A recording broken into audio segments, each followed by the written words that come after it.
Aí o povo diz, uau, ele sabe grego. E daí? Ele não sabe o evangelho. Como outro dia eu estava vendo um pastor... Ele nem sabe se o comentário bíblico está certo. Porque ele não tem conhecimento para conferir. Não tem conhecimento da palavra. Outro dia eu estava vendo um pastor... Não tem parâmetro. Com um baseado aceso, o pastor dizendo, eu vim ao mundo para ser antifundamentalista.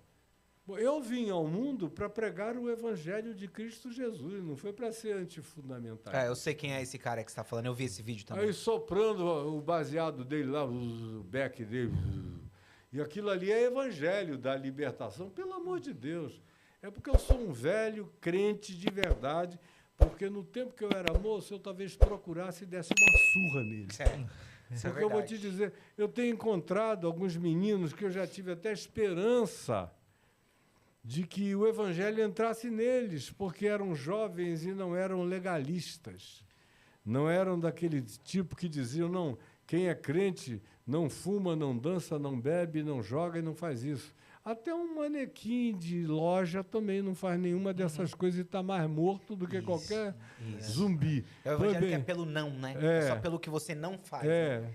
E aí, conclusão, aí você começa a conviver e descobre que o cara diz, não, o negócio é poliamor. Eu já convenci a minha mulher que ela pode transar com quem ela quiser, eu posso transar com quem eu quiser, desde que a gente não termine o casamento e crie os filhos juntos.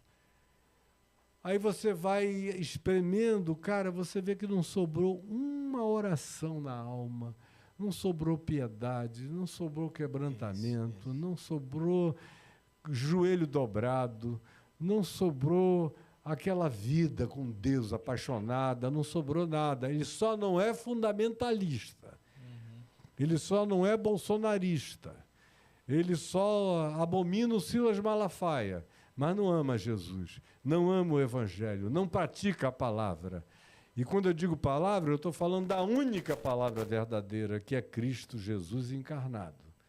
Não é a lei de Moisés, que Paulo diz que entrou em caducidade, que o escritor de Hebreus diz que caiu em obsolescência. Quem lê 2 Coríntios,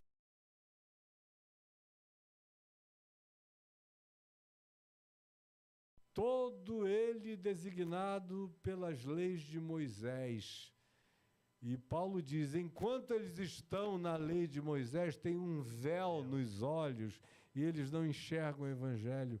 Até que Cristo é iluminado, o véu lhes é tirado, nesse dia eles compreendem a lei do Espírito e da vida em Cristo Jesus, o nosso Senhor.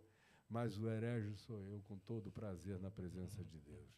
Cara, é uma tristeza danada a gente ver o que está acontecendo. Agora, como a minha igreja não está presa a nenhuma forma de institucionalidade religiosa, eu já fui para os gentios, como Paulo fez, há muitos anos. Quantas vezes Paulo foi a Jerusalém? Foi 2 vezes, depois de convertido, e uma delas para ser preso. Ele mesmo diz, eu me converti e não subi para os que estavam em Jerusalém antes de mim. Ao contrário, ele foi para o deserto da Arábia e ficou em solitude 3 anos em oração.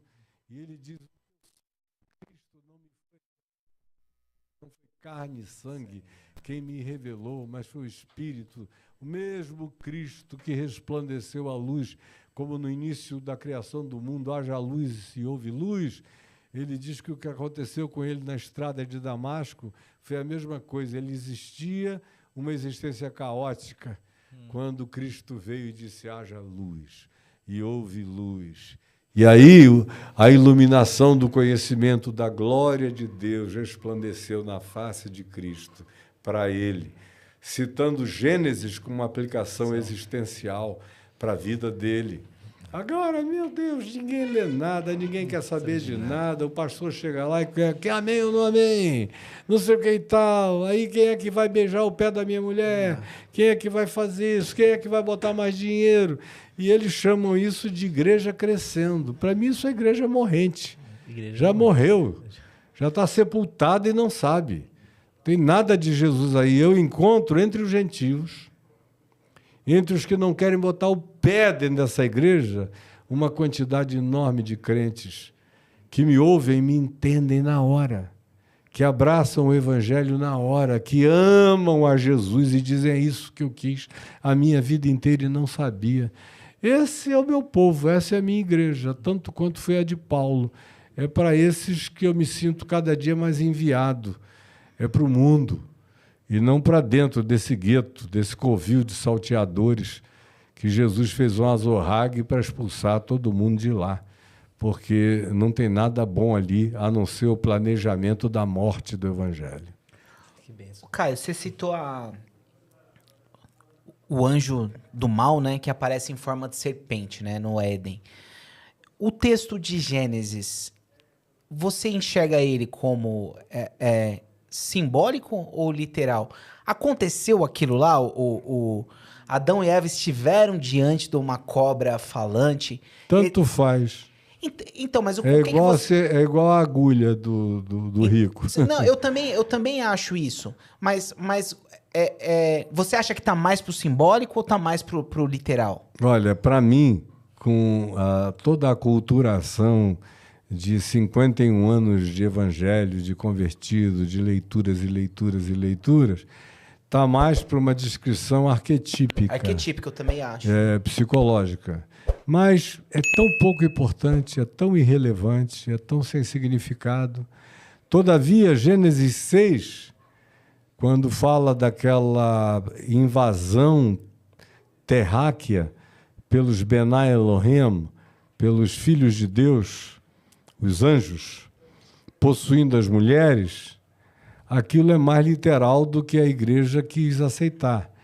O judaísmo aceitou como literal durante muitos anos, quase a existência toda do judaísmo, e a igreja aceitou como literal até Agostinho.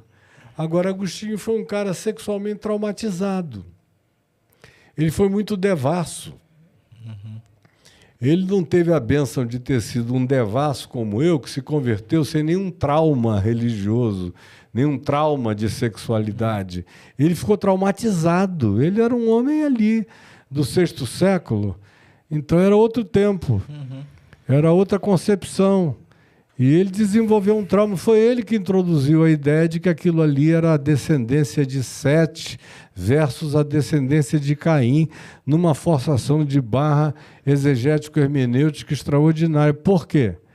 Porque mais de 1.500 culturas do planeta Terra contam exatamente a mesma história de Gênesis 6.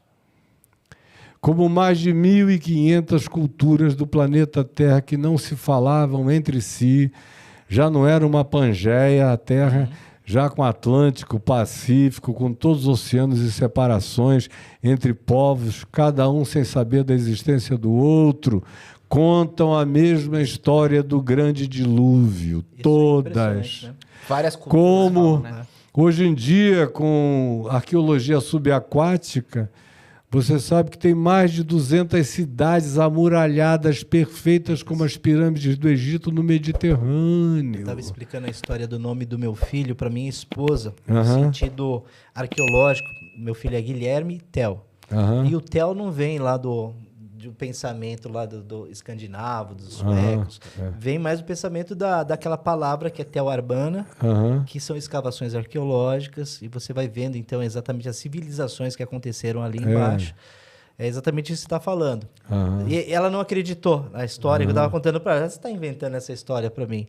Não, Lu, é isso mesmo. Até que nós estávamos indo para o encontro na mesma noite, e tinha um professor de arqueologia da USP. E eu estava conversando com meu amigo, então, tem um professor de arqueologia, você que gosta de arqueologia? Daí ele chamou o professor, vamos resolver o problema agora.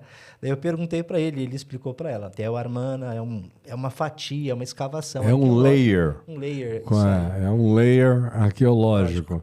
Como eu estou vindo agora de Göbekli Tepe, Karahan Tepe, Derinkuyu, na Turquia.